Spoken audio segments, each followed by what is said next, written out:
beautiful bookish loves. Welcome back to my channel. I have for us here today a Valentine's slash Galentine's video, um, courtesy of my friend Bo, who gave me the idea. And you would think that I would come up with a Valentine's video idea on my own, considering it is February, but I didn't. I didn't. You're like, how could you not, Debbie? Because I don't care about Valentine's Day. Do I love romance? Please. Please. My house is full of romance books, contemporary, taboo, and everything in between. I love romance. I read all of it. But Valentine's is just not something that I care about. And now, if you want to give me hearts and flowers, who doesn't love hearts and flowers? That's fine by me. But again, not a holiday I think about, not a holiday I care about. And I said Valentine's slash Galentines. If you don't know what Galentine's Day is, it is actually falls the day before. And it was started because of a TV show, Parks and Rec. If you've never seen Parks and Rec, you absolutely should. But it was made up for the show. The main character, Leslie Knope, made it up. And it's something that took off in real life. And it celebrates sisterhood. Obviously, when I say sisterhood, blood relation is not necessary. It is, if you love them like a sister, that's all that's required. Just women celebrating women, and that's always a plus. So I'm going to give you my favorite Valentine's and/or slash Galentine's reads. I'm not going to give it to you in any particular order. I'm just going to read off from my notepad and the stack that I have here, and we're just going to go with it. So let's do first the notepad. We can't talk about sisterhood without talking about Little Women by Louisa May Alcott. Mary, Jo, Amy, Beth. I feel like I always forget one of their names. But I would consider that the ultimate sister book. Just one of those type of books where you always love your sister, but sometimes you don't, well, did I say that right? You always love your sister, but sometimes you don't like them. They each have their own personality. They're each going through different things in their life. And it is a great classic. If you haven't read it, I would say to do so. And there are several TV adaptations, movie adaptations. So, and I do enjoy those. So, I actually like the latest one. I don't remember when it came out, but the one with Florence Pugh, because I love Florence. So, I did like that version as well. And Timothy Chalamet's in it. Another sister book that is, I think it is adorable. This book came out in the 50s. No, don't be rude. I wasn't born in the 50s. But this book is not new, just like Little Women. It came out a very long time ago. But it's Beezus and Ramona by Beverly Cleary. It is an adorable sister book. You have 9-year-old Beezus and 4-year-old Ramona. And as you can imagine, the little one drives the older one nuts. And it is just another book that shows that shows it is a testament to how, while you may not always like your sister, you do love them, and you learn to grow with them because different personalities come into play. Actually, this is on the list, but I have it in front of me. The next one. This is an absolutely ridiculous series. It's the Rock Chick series by Kristen Ashley. It is bananas. In this, everyone is hot. The series is complete. I can't remember now how many books there are. I should have, of course, looked this up, but I didn't. I grabbed my favorite books and then I sat here to do this, and I'm never prepared. That's the fun of this. A lot of things in the Rock Chick series is that there are women involved in this, and although they make horrible decisions, these are grown women making horrible decisions, and the men have to come to the rescue. I love it because in that, it's not always them turning to the male character. They're not turning to their guys. They're like, we can do this. We can do everything they can do. And madness ensues. there's drug dealers and kidnappings and bombings. Oh, it is crazy. It is a crazy series. It is a wild series, and I love it. Absolutely love it. Not a book that you're gonna read and be like, this stuff is ridiculous. It wouldn't happen in real life. Yeah, that's not why you read it. You read it because it is a lot of fun. And along the way, there is love and there is smut. So there you go. And each story ends in a happily ever after. And when you get to the very end of the series, it all closes up with a pretty little bow. And again, yes, absolutely love it. Um, this one, this one, this next one on my list here, it is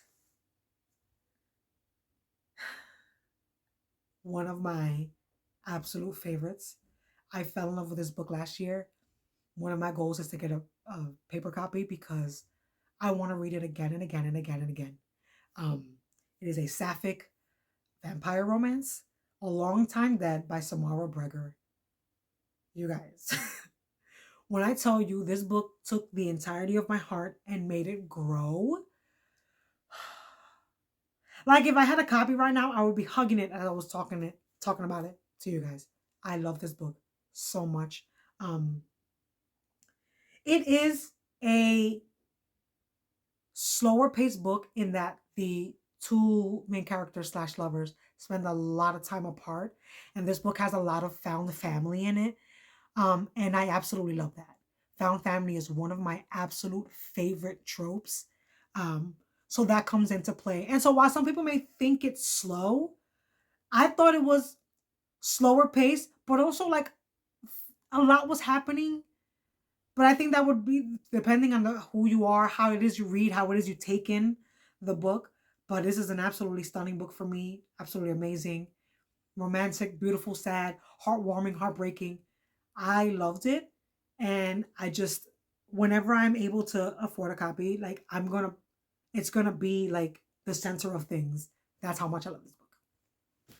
Okay. I got a stack here, babies. Historical romance is one of my favorite things. And Amanda Quick is one of my favorite authors in that genre. And so we have the Lavinia Lake Tobias March series. That is what it's called. Slightly shady, Don't Look Back, Late for the Wedding. It is a comfort read for me, even though it's been a minute since I read them. But the story starts off with Lavinia. She owns a shop, an antiques shop, and in comes Tobias in pursuit of a criminal, and stuff ensues from there. It is a historical romance. So a lot of the times when you read a historical romance, what it is that the female main character doesn't fit the norm of what women were supposed to be at the time. So that is one of my favorite things about historical romances, that the women don't fit the norm. Another comfort read for me, even though it's been a minute since I've read it, because what I've been focusing on for the past 2 years is getting through books that I haven't read. I didn't want to fall down the reread hole, which I absolutely can do. But this is a paranormal romance, and it is Wicked as They Come by Delilah S. Dawson. This series came out in the early 2000s, maybe. So not new at all. 2012. Paranormal romance. This is Criminy Stain. He is a vampire, and Tish is the female main character, and she travels unknowingly to Criminy's time. Like it's like a different dimension. She somehow makes her way over there, and I absolutely love it. If I didn't say it's a vampire romance, Criminy being the vampire, Tish being human. It is a very hard series for me to find on paperback. Extremely hard. The series is done. The other books in the series have different couples. There are a couple of novellas. I would actually read those as well because those were well done. And when the series ends, it goes back to the original couple, and the series ends off that way, which I love that the author did that. Now, when I read romance, I tend to naturally gravitate toward darker reads or paranormal reads. Not that I don't like contemporary or fluffy, I just end up gravitating toward the darker. Um, but then books like this remind me how much I love that and I need the other half of that type of love. She Gets the Girl by Rachel Lippincott and Alison Derrick. Um, at the time that I was looking for sapphic reads, more sapphic reads, I just didn't have any. And I was like, someone's writing these books. How come they're not really in my face like that? Um, Someone gifted me this one, and it was like the best thing ever. Absolutely adorable, so freaking sweet, so cute. Um, you have two women who aren't even like they're not even in love with each other. That's not the whole point of the story. The whole point is that, you know, one girl is trying to prove to the girl that she is in love with that, look, I can make friends. I can be around with the girl. I can be in a relationship. Look, I'm going to help this other girl, get her crush. Look at what I can do. Um, and then the other girl has a crush on someone else. So they're not even making Google eyes at each other. Um, and toward the end of it all, they realize that they're in love with each other, and there's a lot of growth along the way because you have to learn about yourself. And the fact that they started off, um, they didn't start off as friends. Let's get that clear. They became friends along the way, and then realizing that they fell in love makes this super sweet, and I absolutely love this book. Um, More classics, more historical. No way I can do this video without talking about um, Jane Austen, Pride and Prejudice, the ultimate enemies to lovers book. It's probably why that's my favorite trope to this day, because Elizabeth and Mr. Darcy could not stand each other at all, not even a little bit, because of the title says it all: Pride and Prejudice. Um, they don't stand. They don't like each other. They can't stand each other. They form these judgments without even really knowing each other. And then as time goes on and things happen, they realize, oh, hold on, wait a minute. I love you. Okay, thanks. And then speaking of Pride and Prejudice and historical books and all that stuff, this just hit me right now. I'm gonna throw this one in there. It is a reimagining of Pride and Prejudice, a book I spoke about not that long ago here on my channel, Most Ardently by Gabe Cole Novoa. It is a reimagining of Pride and Prejudice, like I said, but queer. As the main character is trans in that. Absolutely love this book. I mean, I love all things Pride and Prejudice, the adaptations, retellings, and all that stuff. But I would say that of all of them,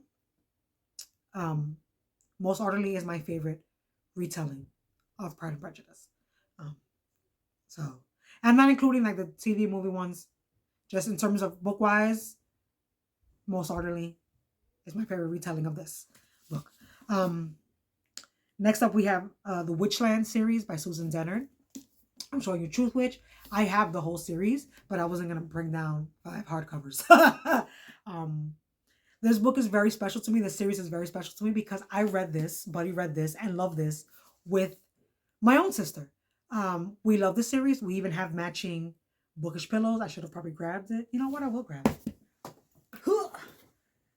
This is a saying from in the book. I have one and she has one. That's how much we love it. The two main characters, I'm gonna say, because there's several characters in this, and everyone gets like a book and a say, and this book veers off into different point of views. But the whole point is, it begins with Safi and Izzy, and they're basically two halves of a whole. And their sisterhood is beautiful. And even though, unfortunately, in the book they do get separated, they are always thinking about each other. They love each other, not romantically, platonically. And while this book does have romance, that is a side. That's a subplot. This book absolutely is all about badass women doing badass woman shit, and I will forever love this series. And And last but not least, this is a series that I read with my other sister. So that makes it special and that even more special in that regard. Especially because she never really read fantasy, and this was the first time I introduced her to it. And so she's read the whole series. She loves the whole series. And so we share that. So again, just like with Truth Witch, which I read with my other sister, these series will always hold that special place in my heart because of that, because I get to share them and love them with my own sisters. The Caraval series by Stephanie Garber. I love the series. Full transparency, there is a spinoff. I dislike the spinoff. I couldn't even get to the first book.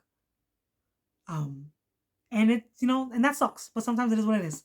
But the whole point of this book is one sister going to rescue the other sister.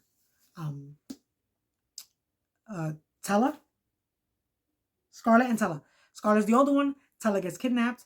And yes, these are romances. This is a romance. But the whole point of this book is Scarlet going to go get her kidnapped sister. She will do anything for her. And that's beautiful. So there you have it. Hopefully you guys enjoyed this video.